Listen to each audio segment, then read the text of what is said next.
how my skin turned from this to this one. Last month mga beb, sobrang busy ko at nakalimutan ko ng alagaan yung sarili ko, specifically yung aking muka. Last month mga beb, babad na babad ako sa araw sa kaka-practice ng sayaw. Minsan nakakalimutan ko na maglagay ng sunscreen. Tapos sobrang init pa ng panahon during those times. At dahil dun sa kapabayaan ko, eto yung naging resulta. Ayan.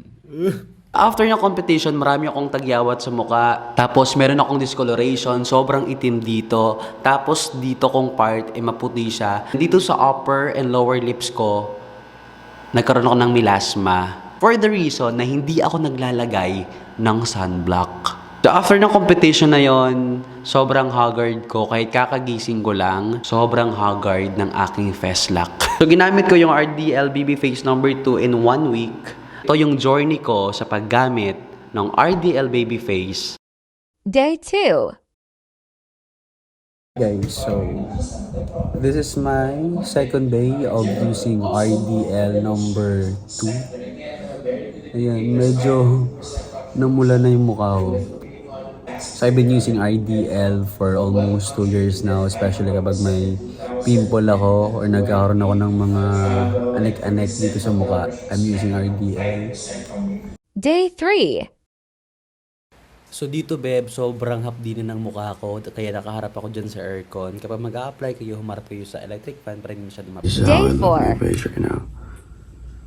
I fuck it up.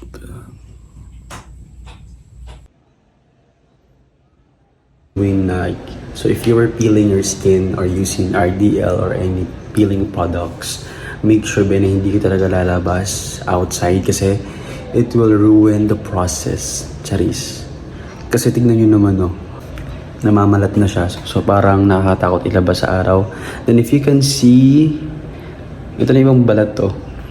At make sure nyo mga beb na wag nyo kakalimutan maglagay ng moisturizer para hindi maging dry yung skin nyo. And at the same time, wag nyo kalimutan maglagay ng sunblock para protection sa araw. So importante yung dalawang yan. Day 5. So dito mga beb, hindi na ako nag-apply ng RDL sa gabi kasi sobrang hapdi na ng mukha ko. So kapag Day 6. ayan, so sobrang fresh na ng mukha ko dito mga beb. Makikita nyo naman sa video. Ayan, walang filter yan. After 1 week. After 8 days. So after kong gumamit ng RDL mga beb, kumilis naman na yung mukha ko. Pero nagkaroon ako ng patsi-patsi dito. Parang hyperpigmentation. Tsaka dito. Ayan. So makikita nyo parang hindi naman na siya haggard. Kaso lang, eto, nagkaroon ako ng hyperpigmentation or melasma na to, I think. Ayan. Pero, so far, medyo hindi na gaano kaitim yung mukha ko gaya dati. Pero eto lang talaga yung naging problema ko after kong gumamit ng RDL ngayon, yung aking hyperpigmentation. Ayan, sobrang lala. So, ito yung before and after na result. Ayan. So, same din dun sa una kong paggamit ng RDL. Naglighten yung skin ko.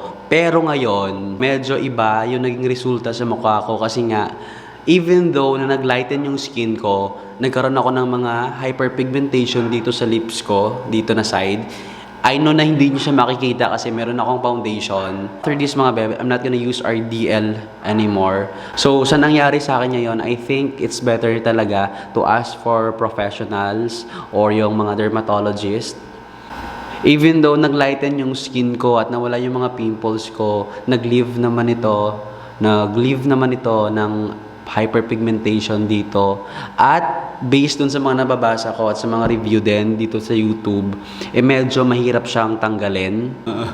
Pero okay lang din naman kasi nga medyo naglighten yung skin ko, hindi na kagaya dati na sobrang haggard at sobrang dami ng wrinkles sa kakasayaw sa ilalim ng araw. Lesson learned mga katambay na dapat talaga everyday maglagay tayo ng sunblock para maiwasan natin pagkasunog ng ating mukha, especially kapag nagre-rejuve tayo. Effective naman talaga yung RDL kasi meron siyang tretinoin at proven na effective ito kapag inad natin siya sa ating mga skincare products. Pero too much tretinoin naman mga beb ay makakasira din ng ating skin. And that's my reason why you should stop using RDL Babyface. Disclaimer lang mga beb, when it comes to skincare, I am not professional. I'm just sharing with you my experience.